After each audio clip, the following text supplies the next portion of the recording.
circular. Okay, thank you very much for having me here. Hello to all of you.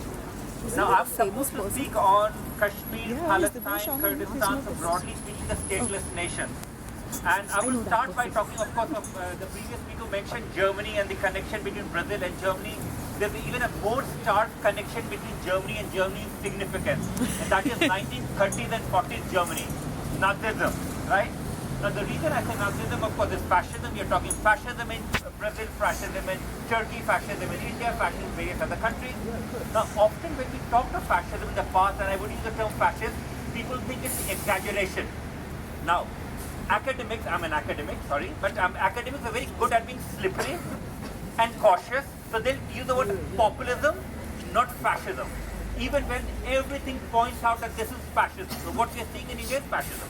Now, in one way, when we look at Erdogan or Bolsonaro, they are all very dangerous leaders.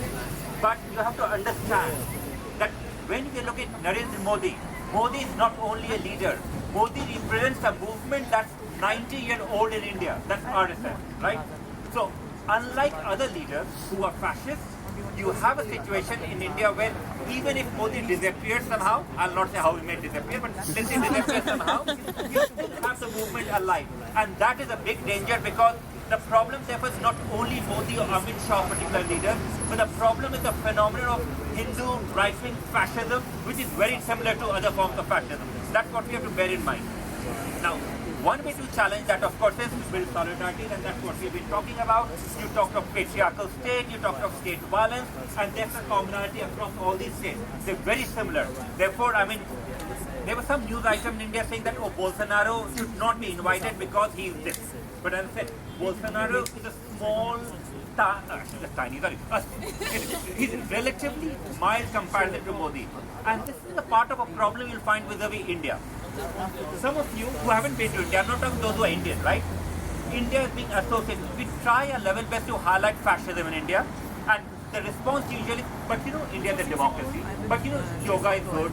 I like Indian food. I like Bollywood. Well, you can like all of that and still oppose fascism in India.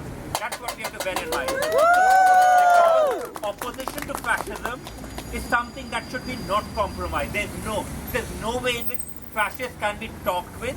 There's no way in which fascists can be reasoned with. The only way to deal with fascists is to fight. And that is what we have to fight.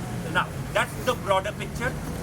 Now, the challenge in India, of course, is there's a lot of growing movement and protest movements, and I think there's a protest movement now we'll have soon in Indian High Commission. Please join us there against fascism.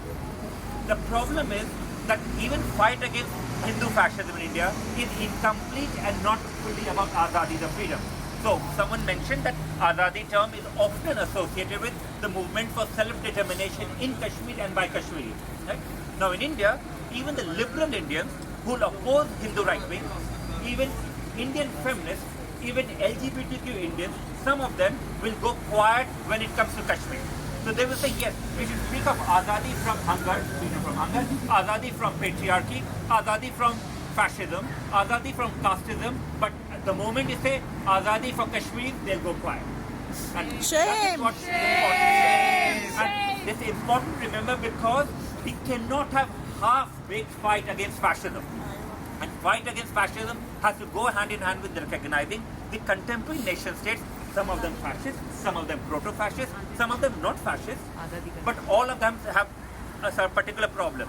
The problem is they all assert certain forms of control over people who do not want to be part of this. So I'm talking Kurdish people. So a speaker from Iran, he spoke of Kurdish movement. The Kurdish movement everywhere, particularly in Turkey, let's take that example, right?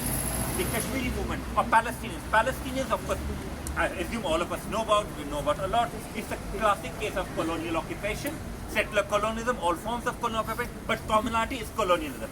And that is what we find with Kurdish people, that is what we find with Baloch people, that is what we find with Tibetan people, that is what we find with Uyghurs, and that is what we find with Kashmiris. And that's the commonality. So what I would insist upon is, while we are fighting against fascism, it's very important, this urgent matter, let us not throw under the bus, and there are various buses here, so let's be careful, let's not throw under the buses people who do not adhere to the idea of nation state that exists today. Therefore, for me, it's very important in case of India, and I come from India originally, that Azadi or freedom or democracy or anti-fascism for India is incomplete until and unless, without condition, we support Azadi for Kashmir. Thank you very much.